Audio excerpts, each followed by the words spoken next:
semuanya, perkenalkan saya Nisa Alia dengan NIM 3012231173. Pada video ini saya akan membahas tentang analisis produk dan praktik perbankan syariah dengan fokus pada tabungan syariah.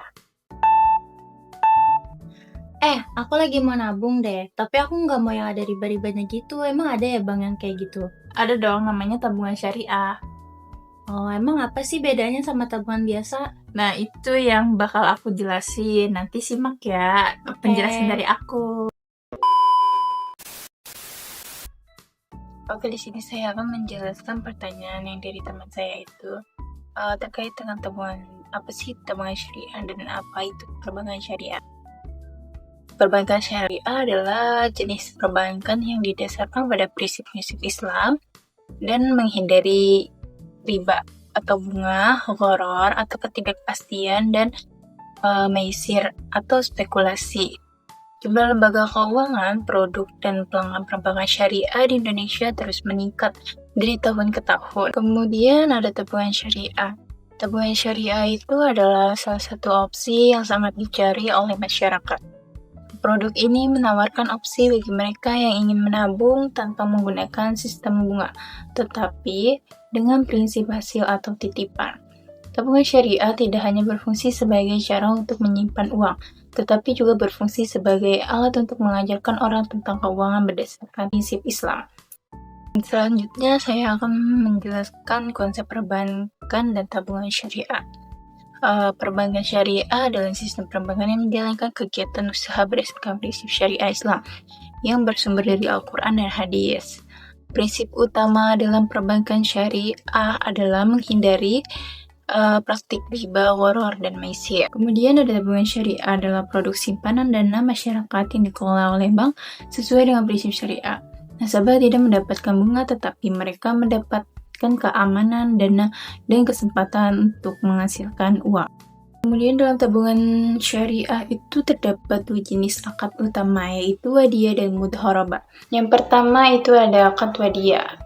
Akad wadiyah sendiri dikenal sebagai titipan, adalah ketika bank melindungi dana yang diberikan oleh pelanggan kepadanya. Bank memiliki kewajiban untuk menjaga dan mengembalikan dana tersebut kapan saja mereka minta.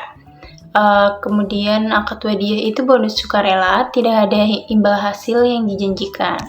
Yang kedua ada akad mudharabah atau bagi hasil, yaitu kerjasama antara nasabah atau pemilik dana dan bank atau pengelola, dikenal sebagai akad mudharabah. Ini sangat cocok untuk investasi karena nisbah keuntungan atau risiko ditanggung bersama. Lalu ada mekanisme tabungan syariah. Mekanisme tabungan syariah cukup sederhana. Pertama, nasabah membuka rekening di bank syariah. Kemudian kedua, nasabah memilih jenis akad. Lalu apakah wadiyah atau mudharabah? Jika memilih mudharabah, maka dana akan dikelola oleh bank dalam kegiatan usaha yang halal. Lalu sedangkan memilih wadiyah, dana hanya disimpan dan bisa diambil kapan saja. Terus ada studi kasus juga. Sebagai contohnya, kita lihat praktik di Bank Syariah Indonesia. Bank ini menyediakan dua jenis tabungan utama, yaitu wadiyah dan mudharabah. Pada tabungan wadiyah, prinsipnya mirip dengan titipan. Nasabah dapat menyimpan dan menarik uang kapan saja. Ada keunggulan utamanya, yaitu tidak ada biaya administrasi bulanan, lalu fleksibel untuk transaksi harian, kemudian resikonya sangat rendah. Tabungan ini tidak memberikan keuntungan tetap. Bonus yang diberikan oleh bank adalah sukarela. Kemudian ada tabungan mudharabah. Prinsipnya adalah semua orang berbagi keuntungan. Bank akan mengelola dana nasabah dalam bisnis halal. Keunggulannya yaitu mendapatkan bagi hasil atau nisbah yang bagus untuk investasi, memiliki peluang untuk mendapatkan keuntungan yang lebih besar. Lalu karena bank bergantung pada kinerjanya, keuntungannya tidak tetap. Lalu ada juga loh keunggulan dari tabungan syariah. Yang pertama itu ada bebas riba. Tabungan syariah tidak menggunakan bunga. melainkan akad mudharabah atau bagi hasil, atau juga wadiyah titipan yang sesuai prinsip Islam karena riba dilarang. Yang kedua ada sistem bagi hasil yang adil. Tabungan syariah menggunakan sistem nisbah bagi hasil antara nasabah dan bank, sehingga lebih adil dan nasabah memperoleh manfaat dari pengelolaan dana. Lalu ada juga keamanan dana. Dana yang disimpan di bank syariah tetap dijamin keamanannya, sama seperti bank konvensional karena diawasi oleh otoritas keuangan seperti OJK dan dijamin oleh LPS atau lembaga penjamin simpanan. Selain itu, pengelolaannya juga mengikuti prinsip kehati-hatian atau prudensial. Lalu ada mendukung ekonomi halal. Semua uang yang dikumpulkan oleh bank syariah hanya untuk digunakan untuk bisnis halal dan tidak akan bertentangan dengan prinsip Islam, seperti menghindari bisnis alkohol, perjudian, dan riba. Dengan demikian, klien juga membantu pengembangan ekonomi halal. Kemudian keunggulannya ada juga transparansi. Bank syariah menerapkan prinsip keterbukaan dalam pengelolaan dana. Nasabah biasanya menerima informasi yang jelas tentang perjanjian, pembagian keuntungan, dana, dan cara dana digunakan. Ini meningkatkan kepercayaan dan keamanan konsumen.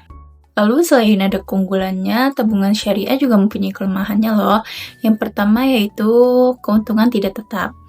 Berbeda dengan bank konvensional yang menawarkan keuntungan yang tidak pasti karena bergantung pada hasil usaha bank. Ini mungkin menjadi kekurangan bagi nasabah yang menginginkan keamanan pendapatan. Lalu yang kedua ada literasi masyarakat masih rendah. Banyak orang belum memahami konsep dan keuntungan tabungan syariah. Sebagian orang ragu atau tidak tertarik menggunakan layanan perbankan syariah karena tidak cukup pendidikan. Yang ketiga, fasilitas belum merata.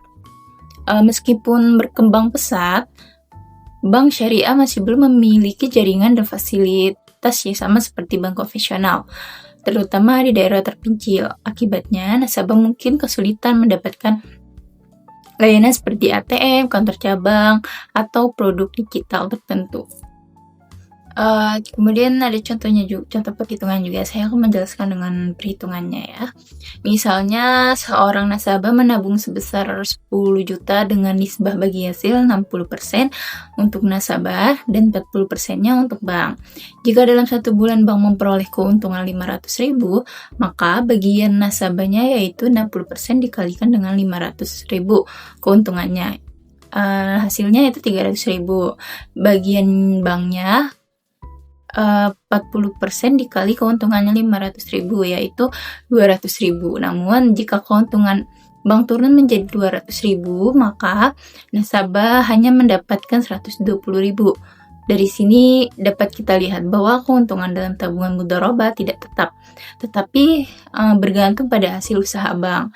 Ini menunjukkan adanya prinsip keadilan karena keuntungan dibagi berdasarkan hasil nyata, bukan ditentukan di awal seperti bunga. Baik, kesimpulan dari yang saya jelaskan yaitu tabungan syariah merupakan solusi bagi masyarakat yang ingin menabung tanpa riba dan sesuai dengan prinsip Islam. Dengan adanya akad wadiyah dan mudharabah, masyarakat dapat memilih sesuai dengan kebutuhan mereka, apakah untuk keamanan atau untuk investasi. Oleh karena itu, penting bagi kita untuk memahami sistem ini agar dapat mengambil keputusan keuangan yang tepat.